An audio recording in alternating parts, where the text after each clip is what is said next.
xaflad siyar sara loo soo agaasimay laguna soo dhaweynayay ra'iisul wasaarihii hore ee Soomaaliya ee xukuumadii badbaado qaran haddana ah musharax u taagan xilka madaxtinimada dawladda Puntland Professor Cabdiweli Maxamed Cali Gaas ayna soo qaban qaabiyeen jaaliyadda reer Puntland ee waddanka Zambia gaar ahaan magaalada Indoola ee gobolka Copperbelt ayaa ka dhacday koonfurta magaalada Indoola xafladan oo ay taageero iyo soo dhaweyn loo muujinayo Professor Gaas ayaa waxa ka soo qayb galay qaybaha kala duwan ee bulshada jaaliyadda reer Puntland ee magaalada tan Indoola waxaana ugu horeyn hadalka lagu soo dhaweeyay Xasan Axmed Maxamuud Sandool oo kamid ah ganacsatada waddanka Zambia wuxuuna si weyn uga warbixiyay sababta ka dambaysa musharaxnimada Cabdiweli Maxamed Cali Gaas wuxuuna goobta ka ballan qaaday ka ganacsato ahaan inay taageero weyn u hayaan Professor Gaas waxaan doonayaa halkan inaan ka salaamo dadkii soo abaabulay xafladda qiimaha badan dadka ka soo qayb galay rag iyo dumar dhalinyaro odayaal iyo hooyooyinka waxaan kaloo halkan ka salaamayaa kuna soo dhaweynayaa marti sharafta inoo joogta oo uu hogaaminayo Professor Cabdiweli Maxamed Gaas ra'iisul wasaarihii hore ee Soomaaliya haddana u taagan xilka madaxtinimada oo ay ku saabsan tahay xafladeedu soo dhaweyntiisa waxay tahay su'aashu marka maxay dadweynuhu ku doorteen Cabdiweli maadaama reer Puntland ay leeyihiin dad badan oo gaya jigadaas dad badan oo u diyaaro iyagu doonay maxay dadweynaha reer Puntland ku doorteen Cabdiweli waa su'aal meesha taala waxay ku doorteen Cabdiweli sida aynu ognahay wuxuu madax ka noqday dawladda federaalka ah ee Soomaaliya waxaa qancisay dadweynaha reer Puntland waxqabadkiisii aqoontiisii akhlaaqdiisii samirkiisii iyo dulqaadkiisii iyo hoggaankiisii waxaan hadalkaygu ku soo aruurinayaa annaga oo ku mahadcelinayna imaatinka aad noo timid iyo salaanta aadna soo salaantay doonaynana inaanu muujinno taageeradayada aanu u hayno isu soo taagidda xilka madaxtinimada waxaan rabnaa inaan kuu caddayno ama ku hadlayo magaca ganacsatada inaanu kula garab taagannahay hiil iyo hoo taageera warkadaa ma saarno waxba kaama qarinine wixii dhacay wuxuu dhigay dhigaalumiyey soo celi dhaqaalee dadkaago ha u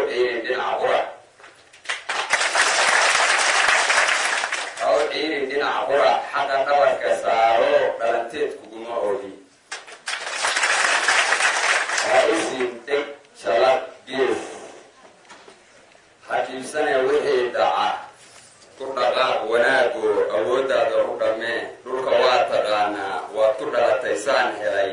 oo dhaqankiisu waa midib dhibaataa qurbaha taal bal sii dhuux wixii dhacay shantan bari dhan ula durug kala ka dhex saar micnaha jira waxay la tahay qoyahan wey ka dhex saar micnaha jira oo khasab dhaafi mayse waa in gobasha loo dhigo dhinacyada is haysto qalbigooda la isu raaciyo asalaamu calaykum sida sharafta leh ganacsatada culimadiinka dhalinyarada murugooyinka waxaan idin leeyahay assalaamu calaykum waraxmatullaahi wabarakaatu waad u qalantaa inaad noo noqotid madaxweyne inaad nu hogaamisid inaad if noo samaysid waad u qalantaa waan kuugu hambalyeynaya isxilqaanka isukaayo xilqaantay adoo qaran Soomaaliyeed u soo shaqeeyo ra'iisul wasaare ahaa maantana inaad tiraahdo Puntland ayaa madaxweyne ka noqonaya marka taasna waxaan ku leeyahay waad ku mahadsantahay fakarka qaaliga ugu dambeyn waxaa hadalka lagu soo dhaweeyay Professor Cabdiweli Maxamed Cali Gaas ra'iisul wasaarihii hore ee Soomaaliya haddana ah musharax u taagan xilka madaxtinimada dawladda Puntland wuxuuna ku dheeraaday baahiyaha asaasiga ee ka jira Puntland oo ay ugu horeeyaan amniga iyo kaabayaasha dhaqaalaha waxaana si rasmi ah hadalka ugu soo dhaweeyay gudoomiye ku-xigeenka jaaliyadda mudane Cabdi Abshir Warsame Professor Cabdiweli Maxamed Cali Gaas ما شاء الله وواحد يا وغير إنه يقول دوره مدني Cabdiweli Maxamed Cali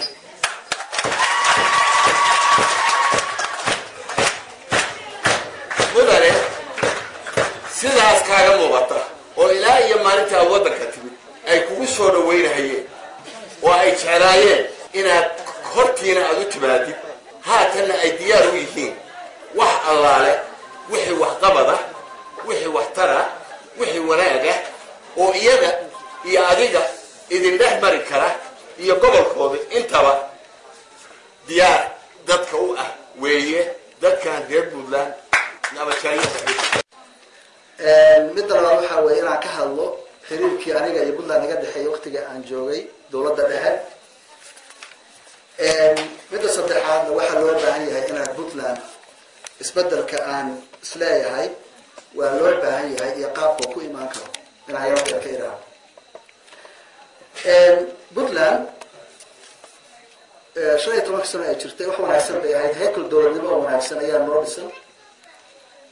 waxa lagu faaraa weeye wax ku dayasho mudan weeye waa gobolka kaliya ee federaal ee maanta Soomaaliya ka jira dhabaxaana federaal oo ah ku dhaqitaankeeda gudaheeda federaalnimo waa different issue weeye laakiin gobolka shuruudihii buuxiyay federaalnimo ee wadankeena maanta ka jira weeye laakiin waxaan moodaa waxaan ka hadlayaa waxyaabaha khaldamay inaan wax iska weydiino si markaasi aanu hore ugu soconno wixii khaldana loo saxo tan koowaad waxaa weeye sida dad badan sheegeen Puntland waxaa ku dhacay political fragmentation waxaa ku dhacay burbur siyaasadeed ayaa ku dhacay taasina waxay horseeday oo keentay dadkii wada dhistay Puntland in qaarkood ay tageen maamulo kala suubsadeen kuwa kale oo badan aad moodo inay ku hamiyayaan laftigoodu ay ku daba jiraan anigu marka xiriirka naga dhaxeeyay Puntland waqtigii meesha aan imid sida ay ahayd ayaan rabaa inaan wax yar ka ilaado beenidii sheegay Puntland markaan anigu tagay meesha horta wax xiriir ah oo ay leedahayd dawladda dhexe ma aysan jirin labada madaxweynaha xataa islama hadli jirin هذا صوت عن طريق المريضين لكن دبته waxay ahayd markaan tago wadamada dariska Kenya oo ay fadhiyaan dadka u badan Soomaaliya qaabilsan international community fikirka ay ka haysteen Puntland waxay ahayd inay tahay meel burcadbadeed oo burcadbadeed ay degtay dadka joogaana lagu dara waxa lagu dara madaxda lagu dara ay yihiin burcadbadeed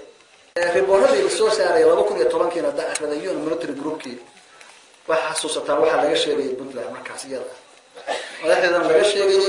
Puntland laga sheegay gaar ahaan meel burcadbadeed ay degtay dadka joogaana kulligood ay yihiin burcadbadeed arrintaas marka anaga dib badan baan yani aad baan u dhibsaday waxaan isku dayay marka inaan aad isku soo dhaweeyo dadka madaxdaydii iyo meesha aan ka soo jeeday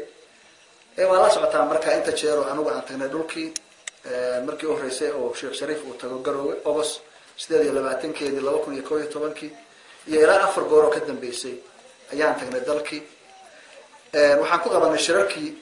constitutionka dastuuriga Garowe 1 Garowe 2 Gaalkacyo agreement markaan ka soo tagayna Puntland waxay ahayd hooyada Soomaaliya احترام يا كرامنا كل international community أنا لفتي جاي أنا دو سامين بيقول يا الله صوته حوالي مركان ليش كسر شيء ده أول ده هاي نظام ده هاي وناق ده هاي هذول احترام بعد هذا هذول كانوا وأوجي وكبرانية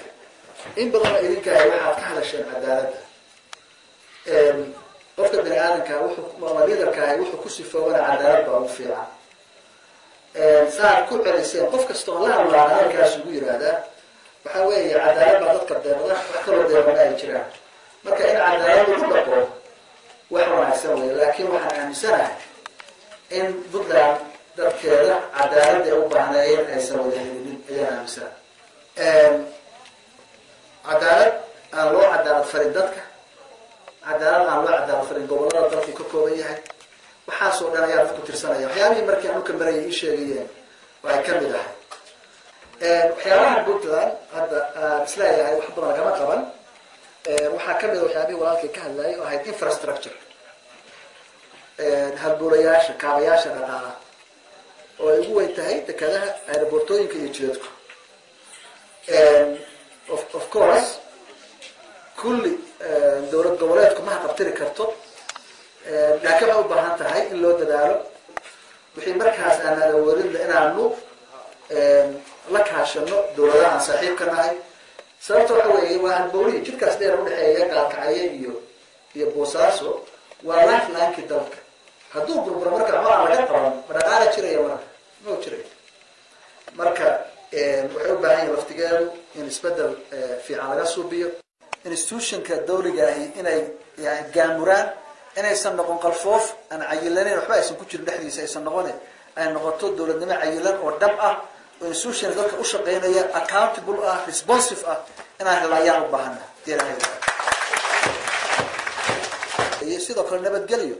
dadka Puntland inay security ay ku seexdaan marka in dadku ay nabad ku seexdaan nabad ku soo toosaan cadaalad helaan dambiilaha yani la mariyo dambigiisa dadku kala nabad galo wadajir iyo walaaltinimo iyo daris wanaag lagu wada noolaado in laga shaqeeyo ayaa loo baahan yahay midda labaad waxa weeye oo dadku u baahan yihiin waa economic development waa horumar dadku inay dhaqaale ay helaan Soomaaliya khayraadka ay ku faanto waxaa ka mid ah xoolo iyo kalluun badda Soomaaliya waxaan qiyaasayaa in ka badan 35% waxay ku taalaa xeebaha Puntland in marka la abuuro shaqo abuuris loo sameeyo dadka dhalinyarada ah si taas loo sameeyana waxa weeye marka in productive clusters keeni oo ay ahaayeen beeraha xoolaha kalluunka macdanta in dib markaasi loo hawlgeliyo lana maalgeliyo Said Musadahir Universal TV magaalada Indoola